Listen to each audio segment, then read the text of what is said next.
Tonight, what's happening to Minnesota? We are losing jobs. We are losing value. We are becoming poorer. We have never had this massive amount of migration, so much, so quickly, leaving the state of Minnesota. This has been bloody awful. Businesses are packing up. All the investors, they're all wiped out. It's been cataclysmic, really. Hot spots, once teeming with restaurants and stores, now empty and dangerous. People are done. They are closing shop and things are being boarded up and they have lost hope. They said, if you are going to get shot in downtown Minneapolis, it is going to be in this 3-block radius. There's open warfare on the streets. I feel like the city is run by gangs. There was this vision that we're going to get rid of the police department. We've lost 40% of the department. People are going to get killed. I assure you. Our education system, once ranked 6th in the nation, now fallen to 17th. 13 years ago, we would have laughed if we had ever thought that we would be like Louisiana and Mississippi when it comes to education. A state government in chaos. This is a horrible way to govern and do this for the state of Minnesota. A city government that's anti-growth. It is surprising what a few bad city council members can do to a city. Business has become sort of an enemy. We're killing the goose that laid the golden egg. So we basically now have a socialist city council. Not just a majority, but a veto-proof majority. This is why I'm a Marxist. This is why I'm a socialist. Our city is dying, and they don't seem to take it seriously. Have you ever read the DSA platform? I have. It's frightening. What can we learn from others who face similar crises? Knife. Drop the knife, ma'am. Sorry. It may cost us $50,000 to train someone, but it'll cost $5 million if something happens. And where will we choose to go from here? This city can't survive another 4 years of this. We cannot survive it.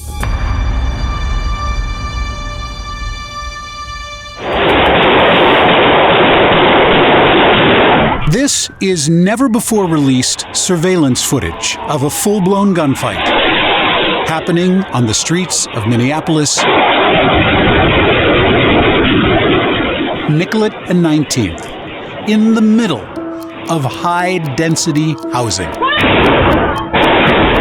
It's a face-off between enemies taking their war to the streets. Computer analysis documents 65 gunshots in 48 seconds. This is what's becoming the new normal in Minneapolis. Good evening, I'm Rick Capcella. I spent a couple of decades in this town as a news anchor and investigative reporter. Then I started a business running my own media company here. A few years ago, I started to hear from several friends across the state, concerned about things like increasing crime, the economics of the market. Some told me they didn't feel safe in the cities anymore. So for a couple of years now, I've been researching what's been ailing MSP. I started to reach out to a great network of friends and colleagues, other reporters, got them involved. And tonight, we're going to show you why business owners are leaving the state right now, the effect all of this has on the rest of us, and what we can do to right this ship. We begin at ground zero on a normal business day in Uptown. This is where Aveda used to be. You still see? It's a beautiful day. You would think there'd be a bunch of people here. Yeah, well, where are they going to park? They took out all the parking. There's not think about it. There's not a single parking spot on the street. Zero. Zilcho. It's really remarkable. It is remarkable. This was truly among the more happening spots for a while. Absolutely. Around the world, yes. Dining in that place. But look at this. Here we are. The heart of Uptown. This was rocking. The rooftop there, everything looks like closed. Isn't this crazy? This is the Apple Store. This was a high-end spot. That's as high-end as you get. Of all of this, Uptown is probably the saddest story because it was so good and so awesome and so popular, and it's part of all of us, and now it's shuttered. Right? It's really depressing.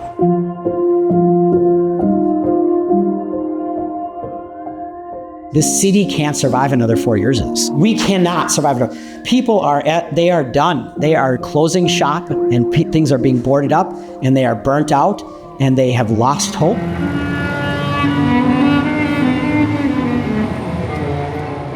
All of us have stories, and for many of us in the Twin Cities lately, these are far from the best of times.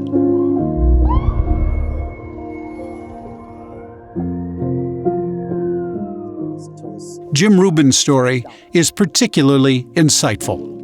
He's an example of someone who, like many of us, has benefited from these cities over a lifetime. He grew up in Hastings.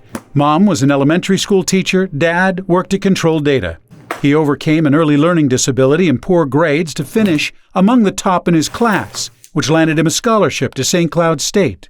He earned degrees in both computer science and math. That competency drove him and helped him afford the purchase of his first apartment building by the age of 26. Today, he's among the largest individual owners of apartment units in the city of Minneapolis. There's some rough stuff in here. There was a lot of older buildings that are kind of run down, and so my strategy was, buy a building, fix it up, make it nicer, and keep moving. And as we did it, the neighborhood just got better and better and better. Over time, he estimates he's provided housing, homes, to something on the order of 15,000 people. It's a lot of debt, a lot of risk, right? And this is where it's key, right? As long as things are improving, you're always fine. When that stops, so when the music stops, which is what happened. That's when it gets really hard. Most Minnesotans watching this story know all too well the day the music stopped in the Twin Cities. It was the horrifying killing of George Floyd by a policeman, the world watching on video. Then the rioting, the torching of the cities. It took 4 days to deploy fully the National Guard. For many people living in the Twin Cities, the pandemic was the second greatest challenge of 2020. COVID was a nationwide thing that kind of affected us all equally, but yet we came out worse than other cities, right? So it's not COVID. The problem was how the city responded after George Floyd. Do you scrape the police department, start anew, or do you kind of work with what's there and try to make it better? When the defund movement or the anti-police movement happened and law enforcement recoiled, crime spiked. In basically end of summer, fall of 2020, the top, I don't know if it's a third or a half of our tenant base left, okay? Literally flat out exited. They gave notice. Some just broke their lease. They paid fees just to get out. They were so afraid. Rubin has owned a set of apartments on the south side of downtown Minneapolis for years. Law enforcement has confirmed 4 people have been murdered within a block of this place since the George Floyd killing. So you've got 2 of the 4 corners here, is what you've got. Yeah, but for the last 4 years, all year long, this is an open air drug market. And sometimes there's literally 30 drug dealers, and people will just come up, park right, you'll stop here, and somebody comes up, does their drug deal, and they move. It's like a drive-through drug dealer. With drug dealers, bad stuff happens. Right? A lot of them have guns. Which brings us back to that exclusive surveillance footage you saw at the beginning of this segment. The gun battle from just a year ago at 19th and Nicollet, right near one of Jim's apartment buildings. Again, a computer analysis we commissioned documented 65 gunshots in 48 seconds. Cameras captured 15 people with guns drawn. Rubin and others who work downtown say this is how it works in a city with too few police, more than 300 officers short compared to 2019, and a city council still actively working to cut the police budget despite a public vote against defunding the police. This has been bloody awful. There's a lot of damage. You're not happy when the city you've been working on all your life turns on you, right? It is surprising what a few bad city council members can do to a city.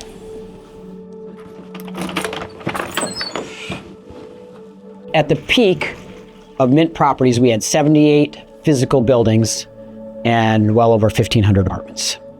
And this was the keys for all of them. So we have been selling properties. Rubin sold about a third of the units he's had. He's been reinvesting his money out of state in what he calls better business climates. Every time we sell a building, we got to take 2 or 3 signs off the building. And now here's this Mint Properties sign graveyard. It's the pressure, it's the financial pressures, it's the banks calling, it's the criminals that you're doing. I can't do this, right? I have to make a switch. I can't do this anymore. This is too horrible. And Jim Rubin is not alone.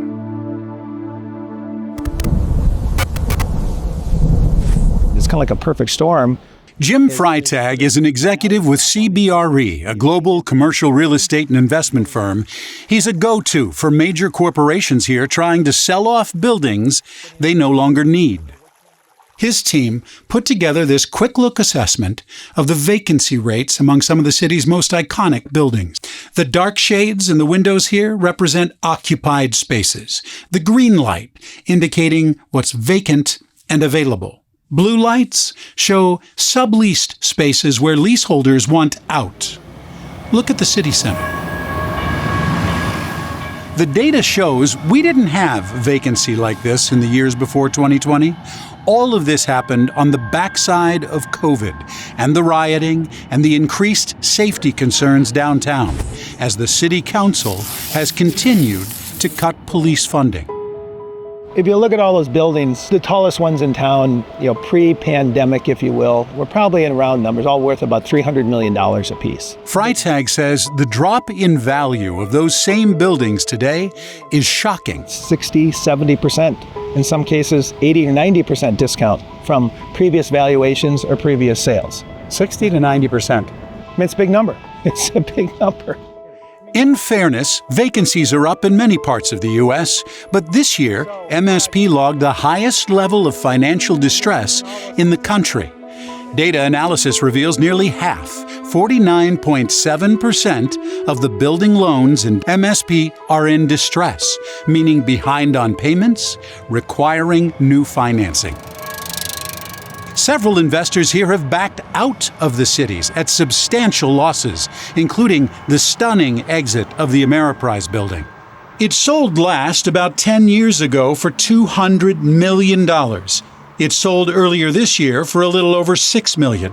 That's about 3 cents on the dollar. We're killing the goose that laid the golden egg. Russ Nelson, sometimes called the Dean of Twin Cities commercial real estate, helped create the city's downtown improvement district years ago. I know we were just talking about this. There's another place near here. It used to be Oracle Centers called Forum, which sold for $10 a square foot, which, if you want to put it in context, you can't carpet a building for that amount of money. But it's not just businesses that are affected. Listen to the voices of some who remember a very different city. Minneapolis was the place to go out. It was such a great time. The warehouse district was thriving. It had all the things that I could want. Being able to meet our friends every Friday and Saturday night and dance all night. All the sports teams I could want. I could go catch a show. I could go to the theater if I wanted. You just thought it would always be there. But this is what they see today. I would certainly not take my daughters after a concert to downtown. A few years ago, Erin Fitzgerald set out to buy up some of those empty buildings in downtown and breathe life back into the city. It's my home. It's my community. I want people who come down here for a Twins game to be happy and joyful. One of the buildings she bought turned out to be in one of the roughest areas of town. When I was doing a ride-along with the first precinct, they said, if you are going to get shot in downtown Minneapolis, it is going to be in this 3-block radius, right outside our front door. I talk to people all the time that will say things to me like, yeah, I just don't go downtown as much because I know someone that got mugged. A.K. Kamara owns a delivery business in the downtown metro area. If you're a business owner and the perception is that things are very, very dangerous, then it starts to just kill the business economy. Which brings us back to a more sobering set of statistics, employment data. The U.S. Bureau of Labor Statistics has been measuring 49 major markets every month since the pandemic. Specifically, they've been comparing how payroll employment has changed within each market since February of 2020. Take a look at how this plays out. These are the top performing markets surveyed. Collectively, these 14 cities added more than 2.7 million additional workers since February 2020. Minneapolis-St. Paul metro area ranks 42nd out of the 49 markets measured. Since 2020, MSP has lost more jobs than it gained. We are net negative 800 jobs. So I think there was this expectation that once the COVID hangover went away, then we would see a normalization of population trends. In fact, the exact opposite has happened. We are seeing increasing amounts of wealth migrate out of the state of Minnesota. Pat Garofalo is a former Republican legislator and data hound. You've heard about people talk about climate denialism. This is fiscal denialism. He says in just 3 years, between 2022 and 2024, more people moved out of our state than moved in, resulting in a net loss of $5 billion of Minnesota wealth. And before you think this is all about people moving for warmer weather, consider what we've lost just to Wisconsin. In 3 years, Minnesota has lost $500 million of adjusted gross income to Wisconsin. And again, that is a net. He says Minnesota is also net negative with Iowa and South Dakota too. So you have to ask yourself, what is it that is encouraging so many Minnesotans, particularly those with money, to be abandoning our state? Garofalo says he's noticed a real uptick in people leaving the state after 2013, when Minnesota created a fourth tier of taxes which made Minnesota among the highest income tax states in the nation. Taxes are a major part of the challenge for businesses in Minnesota. Corporate at 9.8% is the number one highest flat corporate tax rate in the United States. Capital gains also 9.85, second highest in the nation. Commercial property taxes top 10 nationally, and Minnesota's estate tax is among the highest in the nation at 13 to 16% over $3 million. Business owners are telling us this is the greatest motivator to exit. It's gotten to a point where folks in banking and finance say they have a fiduciary responsibility to inform their clients that their best financial options are to go somewhere else. You know, most businesses aren't going to say, hey, I deserve better. They're just going to make other choices and leave. You know, we need to sort of right-size the ship. There's maybe a handful of people that are willing to invest in Minneapolis, but even fewer lenders that are willing to lend on these buildings. It used to be that we were the center of the universe for mainframe computers, then medical devices. So if you were interested in any of those things, this was it. We're not the center of the universe for anything now. If you want people to invest here, what are we missing?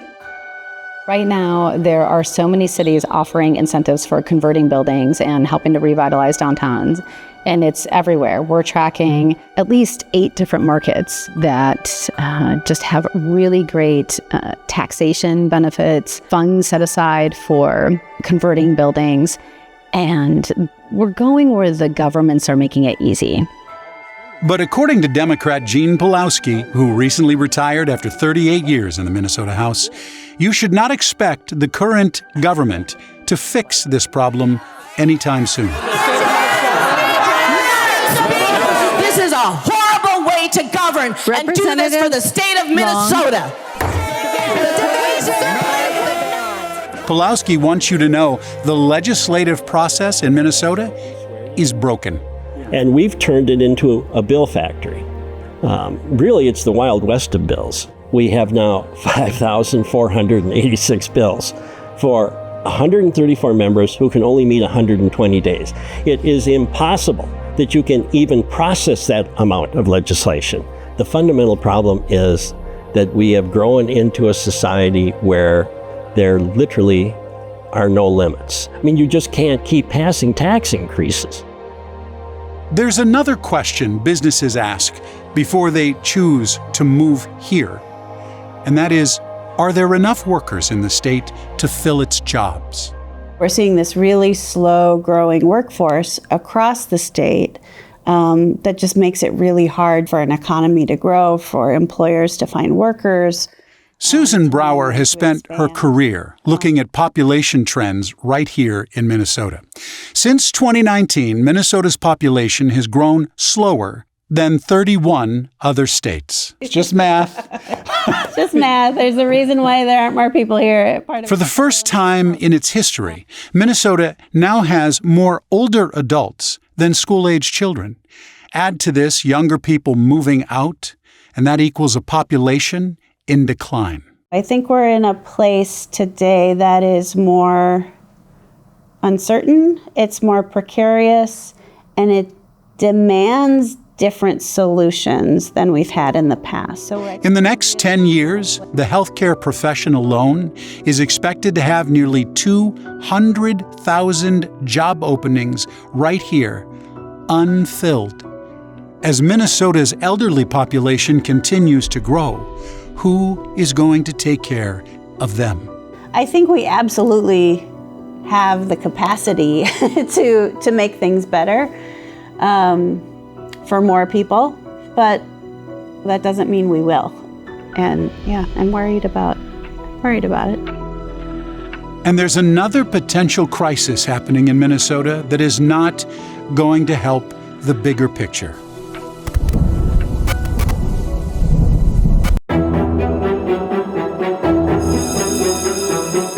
Before the first bell rings, before fingers tap the iPads, some kids are already behind. I'm Nina Bupasaban. Minnesota schools were once a source of pride, respected nationwide for performance. Now, more than half of our students can't read or do math at grade level. Billions are being spent, laws are being passed, but inside Minnesota classrooms, something still isn't working. We went looking for answers. The agenda that is being pushed into schools is something that we don't agree with. Mike and Michelle Syme grew up going to public schools. They never imagined they'd pull their 4 children out. We had to leave. I can't sit here and wait for them to go on and on about this or that indoctrination when we're so fantastically underperforming. The past 2 years have been a low point for Minnesota's academic performance, with students failing the basics in reading, math, and science. Scores that once made us a national model are now a warning sign. Mississippi and Louisiana, 2 states long criticized for poor educational outcomes, now outperform Minnesota in reading. 13 years ago, we would have laughed if we had ever thought that we would be like Louisiana and Mississippi when it comes to education. Peter Hutchinson is a former superintendent of Minneapolis Public Schools. He says while the pandemic did cause real learning issues, other states have been able to bounce back, but not Minnesota. Being able to read is like a minimum requirement for survival. And that really goes back to choices that were made a long time ago about how to teach reading. For years, Minnesota classrooms used the whole language approach, teaching kids to memorize entire words rather than sound them out. When they saw a word they hadn't memorized, they were told to guess, using clues like the pictures. Minnesota schools are now switching to a phonics-based method, backed by decades of research. It's required under the state's READ Act. But 2 years out, reading scores still haven't improved. So were you surprised by the latest test scores? They're really an indication of our system, not our students. Education Minnesota President Monica Byron points to a different problem that she says skews the results. Many of our students are not taking that test. Many of our families recognize that their students and our schools are being penalized because of this test. But according to the Minnesota Department of Education, 95.6% of all students took the reading test. And they add that absent students do not impact the scores. But Minnesota students are not just struggling with reading. Teachers say they just don't have enough time to adequately teach the basics anymore.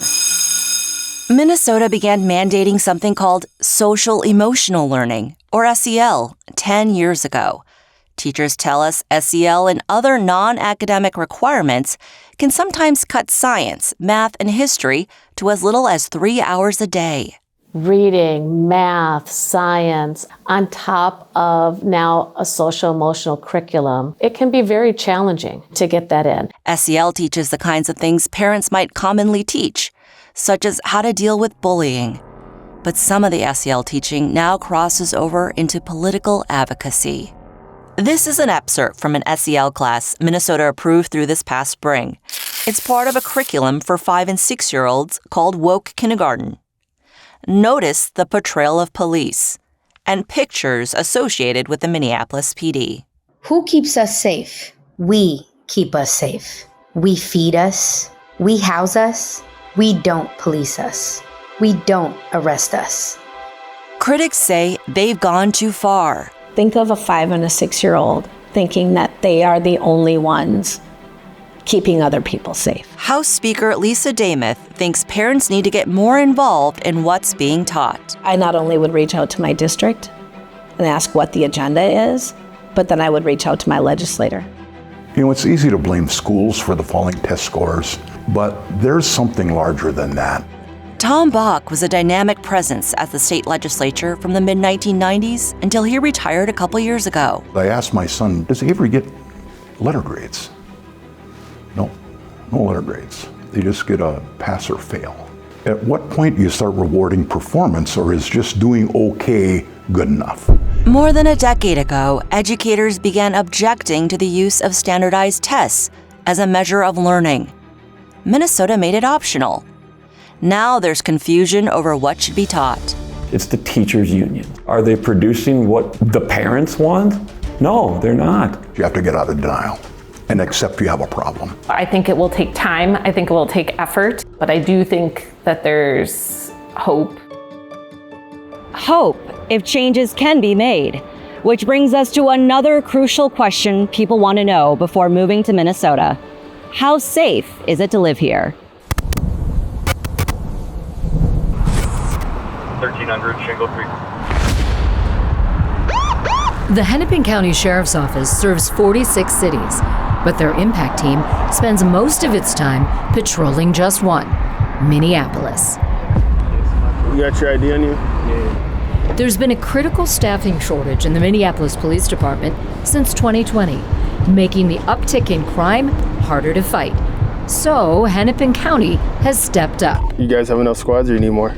The Hennepin County team covers some of the city's most frequently reported crime areas, handling everything from illegal weapons and drug busts to shootings. Copy, I'll swing that way.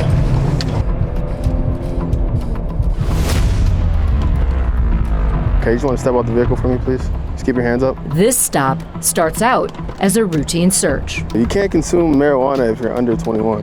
First long margarita can underneath the seat. There you go. Oh yeah, I smelled it too. But suddenly, an alleged victim shows up and claims the people in this car robbed him. Wait, what? Just robbed him. Where? Down the street. Did you call 911? Did you report it? We did all that. Any weapons or they just... Yeah, they robbed me under gunpoint. And this is where MPD's short staffing problems play out. They're tied up with other calls around the city. By the time they break free, the alleged victim has left. Both teams search the suspect's car. Oh, that dude did have a bunch of cash on. One of them did. But they don't find a gun. And lacking a positive ID, they must let the suspects go.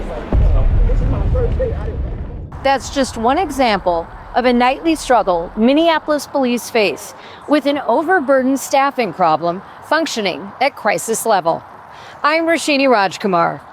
In 2019, then Police Chief Madera Arredondo told City Council Minneapolis would need 1,200 officers by 2025. 1,200. Instead, the Minneapolis Police Department today has little more than 600 officers. The situation we're in today is not sustainable, in terms of manpower and resources. It's no secret what caused the shortage. 2020, the city burning, crime skyrocketing. The month of June 2020 had almost as many shooting victims in 1 month as what had been normal for the city in about a half a year. Hundreds of officers resigned in the midst of the city's darkest time. You know, they've had elected officials and other people tell them that they're all racists and they're all killers, but they've been extremely hurt. It has an effect. Chief Brian O'Hara says the MPD lost 40% of its department then, 50% of its investigators, many of whom were among the most experienced leaders on the team.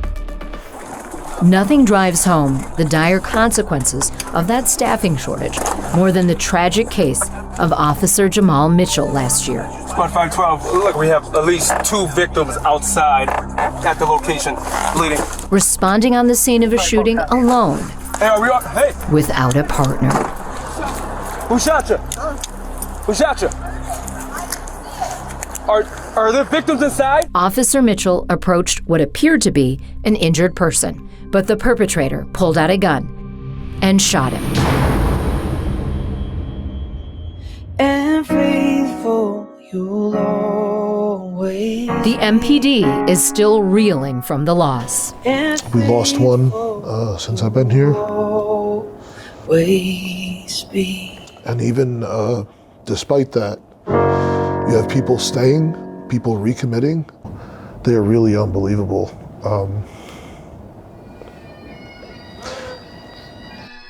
The department recently hired 36 new officers, but O'Hara says that's still nowhere near what's needed. It is going to take years to rebuild the department.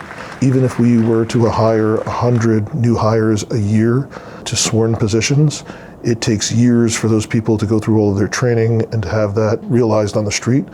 In the meantime, many of the most serious crimes continue to rise. Since 2019, the city has seen a 43% jump in homicides, a more than 67% surge in motor vehicle theft, and a 73% increase in vandalism. Add to that the recent shooting at the Annunciation Church that left 2 children dead and 21 injured, launching Minneapolis once again to the top of national news. Authorities say a heavily armed suspect targeting the students, firing from outside right through the state. Which brings us back to that ride-along with the Hennepin County team. 12 rounds. Missed it? 12 rounds where? Right here. Several nights a week, deputies get called to one of the most dangerous intersections in the city. Can you put me at 19th and Nick? I haven't seen any victims or anything. It's that 19th and Nicollet, the same spot where you saw the shootout earlier, in front of Jim Rubin's apartment building. On this night, by the time police responded to the call, the shootout was over. Security cameras weren't helpful. The gunshots happened out of view. However, just 3 nights later, more gunshots. But business owners like Jim Rubin aren't the only ones troubled by crime. A few years ago, a wave of violence hit the University of Minnesota campus. This incident happened 3 years ago. But campus crime remains a real concern. Our campus is just too dangerous. And I hate to say this, but that's the reality. Professor George John has taught at the U going on 3 decades. Number one, I believe, is campus safety, because nothing happens without a certain base level of comfort for safety. And I don't mean all the metrics they collect and stuff. It's how people feel. Despite proactive measures by campus security and police, crime on the U of M campus remains high. I know a lot of my friends be really, really worried about our safety, especially after 2 girls got mugged 2 doors down from my house the other day. In the meantime, Minneapolis Police and the impact team from Hennepin County continue their uphill battle to turn things around, despite a show of no confidence from City Council and a prosecutor who says felony cases from low-level traffic stops will no longer be prosecuted. The criminals are paying attention, people. It will put more lives at risk. O'Hara believes change won't come unless city leaders are willing to show support. It's going to take a lot more investment into the police department, not less funding, more, to really put us into a position where we can have a force that's sustainable. So, what's stopping us? That's up next.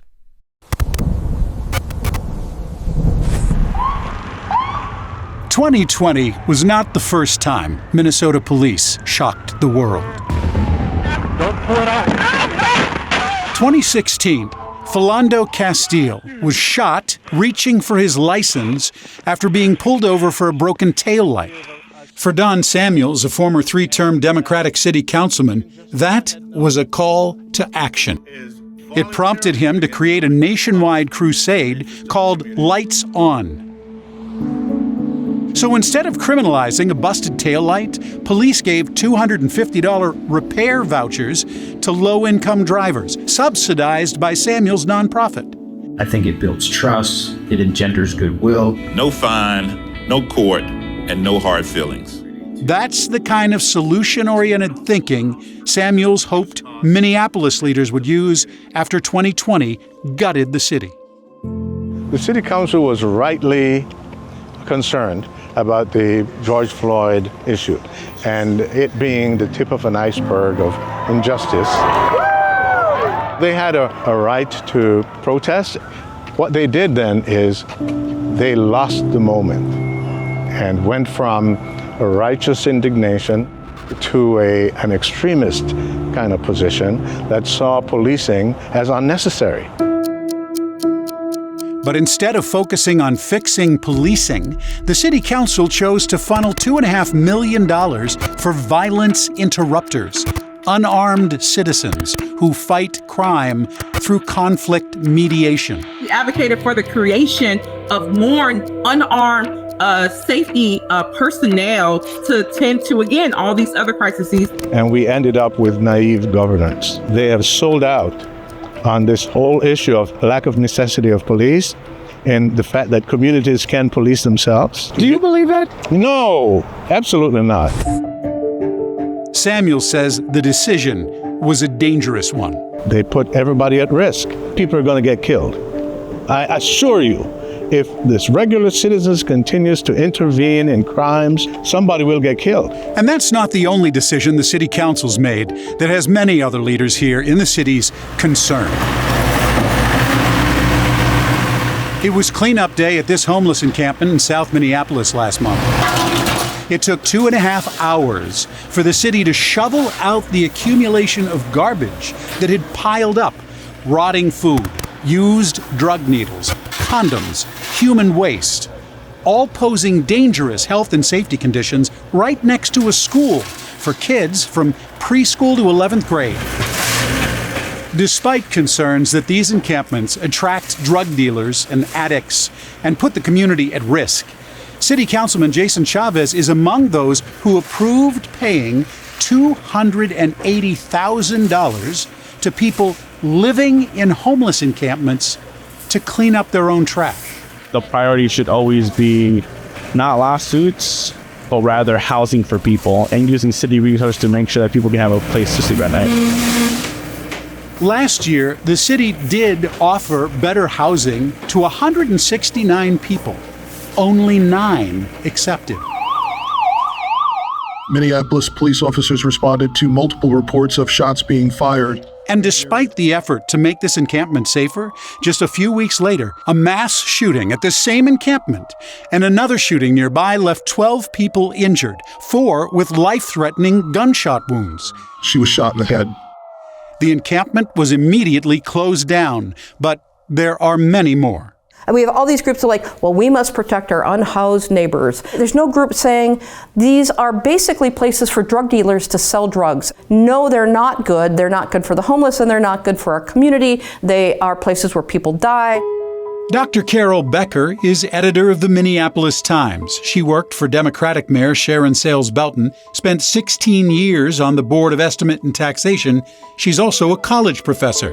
Becker cites a litany of city council proposals she considers hostile to business and growth. We have this proposal for a labor standards board that will dictate how businesses run in Minneapolis. We have a vote to close I-94 between downtown Minneapolis and downtown St. Paul because somehow we don't need to go to the suburbs anymore. And we have a vote to close the garbage burner because we're going to become zero garbage, zero waste in a year. We are 128th out of 128 Midwest cities in new housing starts. People are not coming here. And so you have to start stepping back and saying, what is it that's driving this? Who are the people leading our city? And what are they implementing that is keeping these people from investing in the city? I agree, businesses here are struggling. Council Vice President and Budget Chair Aisha Chugtai oversees nearly $2 billion of your taxpayer money. She says her constituents don't share the same concerns that business has. And just hearing them talk about like the challenges with the retention of businesses and all the things that we can actually do to stimulate economic development, we're not interested in that. Remember where we started this story? In Uptown, where Jim Rubin showed us all the boarded up buildings and empty streets? This is Chugtai's ward. Here's what she sees. I think Uptown has always been and always will be the comeback queen. And she's in the middle of a comeback right now. She envisions a comeback no longer intended to attract outsiders to the area. It was built for people who live in the suburbs and choose to visit Minneapolis. And I think that when we build a major economic hub around people who don't actually go here, then it is at the whims of whether they feel like coming here or not. One of the things that I guess younger or far left people do not examine is the role of business in the prosperity of a region and the availability of jobs and the trajectory of the community. And so business has become sort of an enemy. And you start to get to this question of these extremists bringing in policies that are anti-job, anti-wealth building, against small business, making it hard to get around the city. Where does this go? Number one, we have to decide whether or not moderates are going to come back into the discussion space. Chugtai and Chavez are both members of the Democratic Socialists of America, or DSA. There are two others as well. Oren Chowdhury, who no longer makes reference to the DSA endorsement she promoted last election, and Robin Wansley, who's an avowed Marxist. This is why I'm a Marxist. This is why I'm a socialist. Like, it's about having opportunity for working class people, convening opportunities for working class people to flex their power. Robin Wansley isn't just the leader, she is the one that is introducing the most legislation and the most influential. She's the one that everybody votes with the most, and she does not believe in capitalism. She does not believe in private ownership of property. She wants the government to own it all. That's how extreme we are talking about for our city council. Wansley led the campaign to stop the reopening of the 3rd Precinct. Are you not paying attention to what is happening in Atlanta around Cop City? That's what you want right now? And all the inhumane you've done to working class people in this city, you really want to try that? People literally call their bluff, like, try us. Try us. We wanted to understand how these DSA-endorsed members have so much influence on City Council when there are only 4 of them. They're not even close to a majority. Over the past 4 months, we've made several requests for sit-down interviews with each of them. 2 initially agreed and then canceled. The other simply never responded. But the question remains, how has the DSA managed to push through so many extremist proposals? So we brought in a mathematician to analyze how every member voted on every issue last year. And what we found is startling. Take a look at the numbers. It takes 7 out of 13 votes to pass a resolution by majority. Last year, mainstream Democrats, the DFL, aligned with the socialist DSA as a majority 85% of the time or more. A supermajority, which overrides mayoral vetoes, requires 9 out of 13 votes. Mainstream Democrats aligned with socialists 69% of the time or more. And get this, the council president, Elliott Payne, who ran as a mainstream Democrat, voted with the socialists 93 to 98% of the time. But that's amazing. That's a powerful visual of Is that one party? Is that two parties? What is their true affiliation? Or are they saying what they need to say to get in the door, and maybe there's a different agenda? Stuart Ackerberg is a lifelong Democrat from a second-generation family that's been doing business in Uptown more than 60 years. The council member that controls the core of the commercial space in Uptown, the 10th Ward, in my opinion, has not been really pro-business, has not been pro-safety and security. Have you ever read the DSA platform? I have. It's frightening. Frightening. I think everyone should read it because it is astounding. I was shocked and saddened and a little afraid when I read it. Now, this is what Ackerberg is talking about. The DSA platform. That's their goals and objectives. They want to free all incarcerated people. They want to close local jails, disarm and defund the police. They want to abolish prisons, end all misdemeanor offenses, and cut funding for prosecutors. And then they would like social ownership of all major industry and infrastructure. We're back to communism, where government owns the whole economy, that there is no capitalism, and there's no private ownership of businesses. How did this happen? I was an elected official in 2017 when we first saw social media being this new organizing tool, and they used it to overthrow the moderates on the city council. According to Becker, the DSA brought less radical groups into its fold by sounding more moderate until after the election. And then comes in with this much, much more radical agenda. It isn't, we're going to represent the people who are here. It was, we're going to rebuild the city in our image. Part of why I think the DSA has been successful is that we're looking at elections taking place on off years. Political scientist Dr. David Schultz says it's no coincidence this group is ramping up for election in 2025. It's an off-year election with traditionally very low turnout. Also unusual, this election year, everybody on the city council is up for re-election. The DSA has endorsed a 5th candidate for city council, a candidate for mayor, and 2 more for Parks and Recreation. Activists, this is their only game in town. And they're motivated, they show up, and what? In an electoral democracy, those who show up get to move the political agenda. There are lots and lots of people who have been voting Democrat their whole lives. They don't understand that they're voting for a socialist instead of what had been the Democratic agenda. I don't know how many more years we can live with this extremist agenda, but it's not working. For Becker, this is a fight to the finish. It's either take back her city or be forced to leave. They're talking about a wealth tax. If I had double-digit tax increases last year, I've got double-digit tax increases that are probably going to happen this year. I don't know that I can continue to even afford my home. So we asked her, what's her breaking point? I lived in this home for over 30 years. In the previous 30 years, the only thing that happened was somebody stole the hubcaps off my Taurus. We had 6 crimes at my house last year. Someone broke into our cars 3 times. And then we got gifted with a Kia at 3:30 in the morning that somebody had stolen and destroyed. And then I had a peeping Tom, and I have a daughter that's 18. That's pushing us. That's what worries me, and that we can't get rid of these ideologies that are leading us into bad places. The city dies. This thing that I've cared about much of my life dies. But there's still hope. Other cities have managed to reverse such a downturn or avoid one altogether. How did they do it? That's next.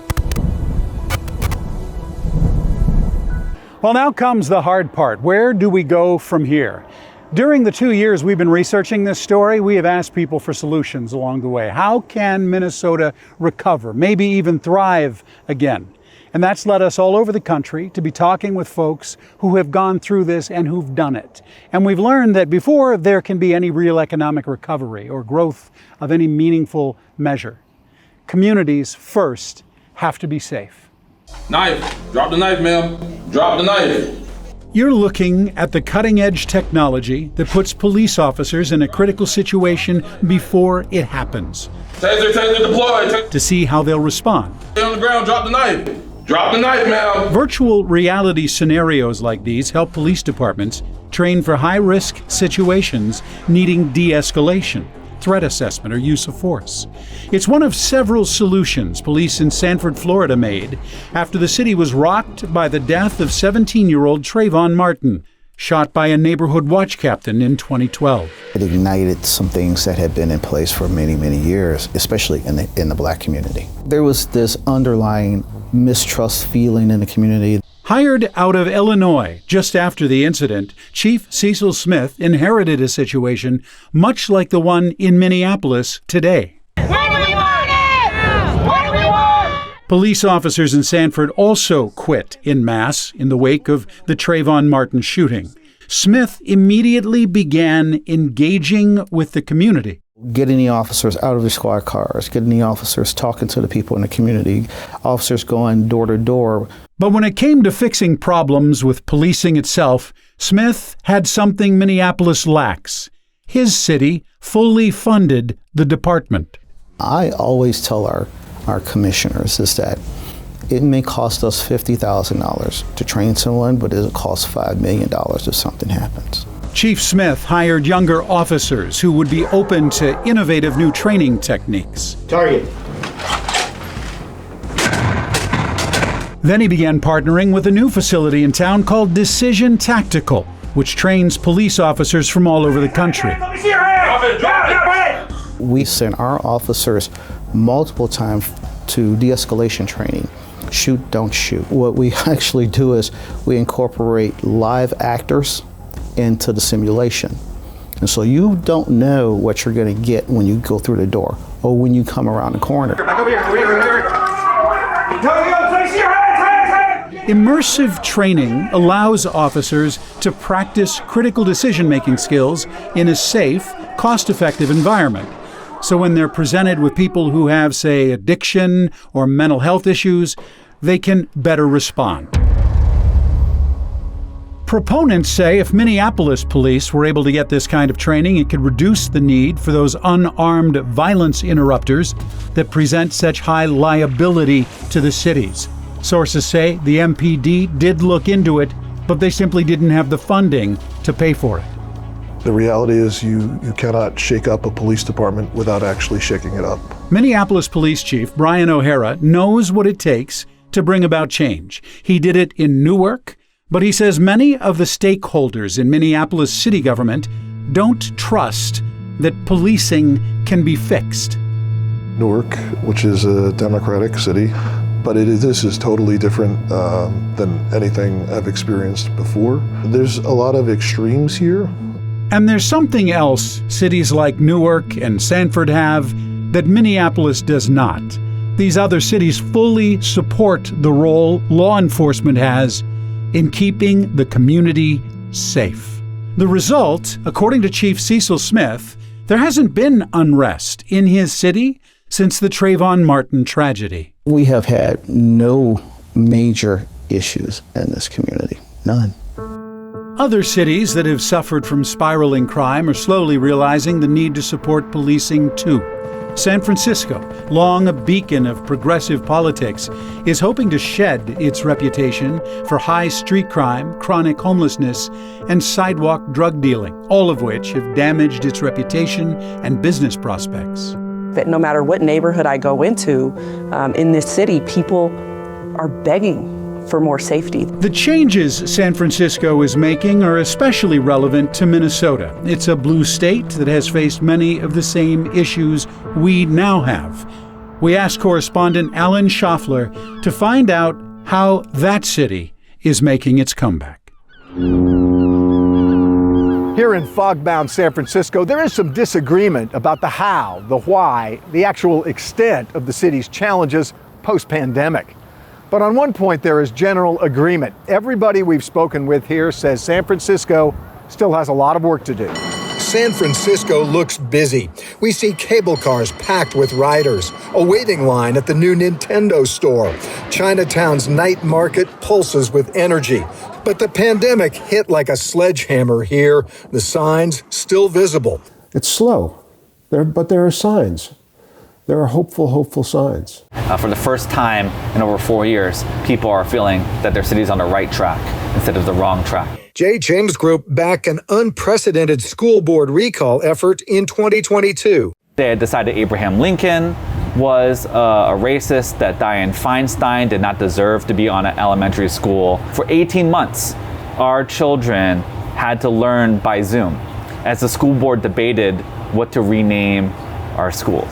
Voters threw out 3 board members and a few months later gave the district attorney the boot as well. Cheng, who calls himself a radical moderate, has strong opinions about what drove those votes. In the 2 years he had been in office, he made a total of 3 drug dealing convictions.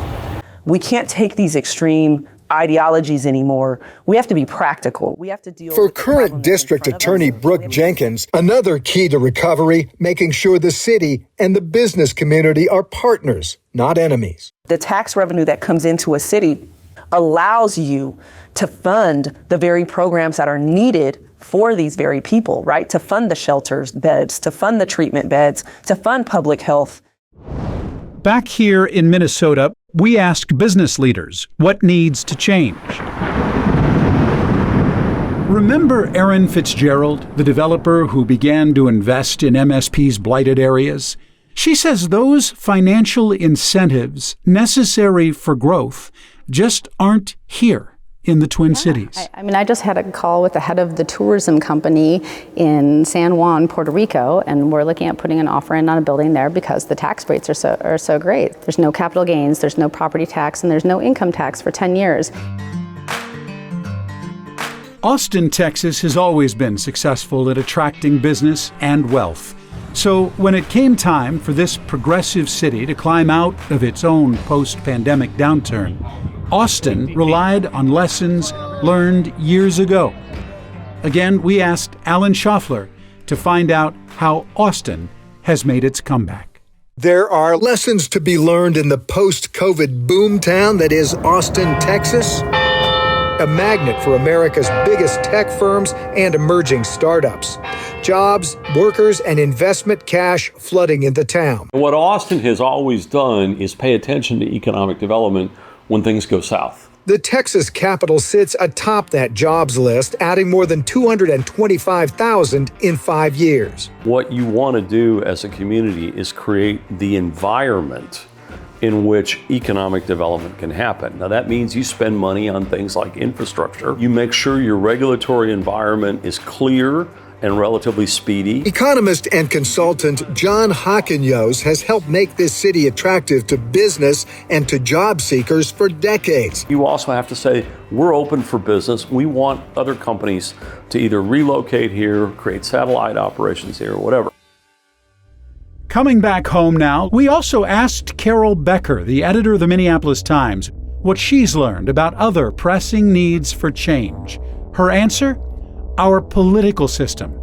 Given the Twin Cities is mostly Democratic, her focus is primarily on what's happening with the Democratic Party. The ward endorsements are done by like 200 people. There's 35,000 people in a ward, and 200 people show up and make those choices.